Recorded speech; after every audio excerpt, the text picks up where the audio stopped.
Welcome back. As a summer assignment, KOMU's Josh DeBerg has been visiting blues and barbecue joints in Kansas City and in St. Louis. Tough job. Well, you can find stories about the barbecue places he's been to on our website, KOMU.com. This week, he heads back to Kansas City to get a taste of the blues.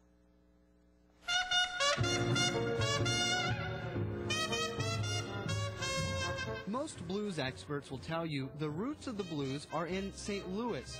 It's where W.C. Handy composed what's possibly the most famous of all blues songs, St. Louis Blues. Handy published his composition in 1914. It's been recorded hundreds of times over. I hate to see that evening sun go down.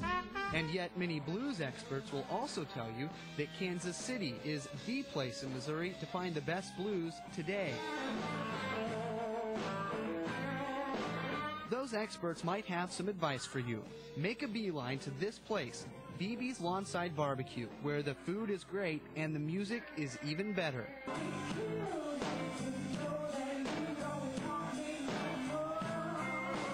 On this Friday night, a performance from one of Kansas City's hottest blues bands, Trampled Underfoot, otherwise known as Tough. Tough is a trio, two brothers and their sister. Nick Schneblin says blues is in Tough's blood. The blues picked us, really, more than we picked the blues. The siblings are Kansas City born and bred. They grew up around places like BB's. When we were very young, our parents would let us play out blues, and really they had a great time doing it. You may notice something interesting at BB's. There's a mural on the wall above the stage depicting many of the great blues artists, all of them black. Most of the blues fans at BB's are white. Blues music didn't start out as a crossover genre. With its roots at the turn of the last century, it was largely considered race music. Music recorded for and marketed to blacks. This was the heyday of stars like Ma Rainey, Louis Jordan, Bessie Smith, and Kansas City's own Big Joe Turner. Today, the legacy of these greats has a guardian of sorts. He's Chuck Haddix, director of the Marr Sound Archives at the University of Missouri, Kansas City. What is compelling about the blues is it tells a story.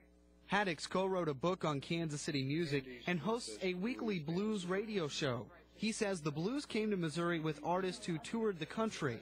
You have the great blues shouters coming through Kansas City and St. Louis. They play St. Louis and they play Kansas City. So across Missouri, you have that whole blues explosion happening in the early 1920s. The Marr Sound Archives even has one of the most famous of those records, an original version of W.C. Handy's St. Louis Blues. Haddix says the blues are still the blues, even in 2007. You don't stray too far in the blues. You still, have these songs about drinking and, your woman done you wrong and all that stuff. And people respect that tradition. So what is it that keeps the blues alive and well in the 21st century? We heard a couple of theories at BB's. It's just honest and just soulful. It's people bearing their souls out in front of other people. And Chuck Haddix's theory? Somehow, when you listen to the blues, it makes you feel better. It makes you happy. With videographer Scott Schaefer in Kansas City, I'm Blues Happy Josh DeBerg. Blues Happy Josh DeBerg. Next week, Josh will journey to the blues scene in St. Louis. If you're interested in learning more about the history of the blues, we have an extended interview with Chuck Haddix on our website. We also want KOMU viewers to tell us where they've heard great blues music in Missouri. And don't forget that barbecue. Just go to KOMU.com/Josh's Journey, Josh's with Journey, Journeys with Josh. Tell us your favorite barbecue and blues spots around the state.